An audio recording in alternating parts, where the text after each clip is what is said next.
غلامونی که مرا خنجر زد، زور زور آبی دیدش میریزد که مرا گمراه کردن و مرا این کردن و مرا رو کردن دیگر کردن.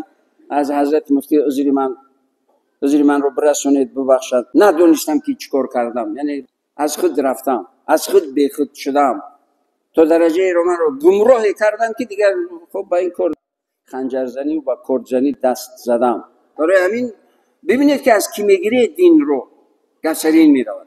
ببینید که از کی میگیرید دین رو، تا اینکه گمراه و بدبخت دنیا و آخرت نشوید.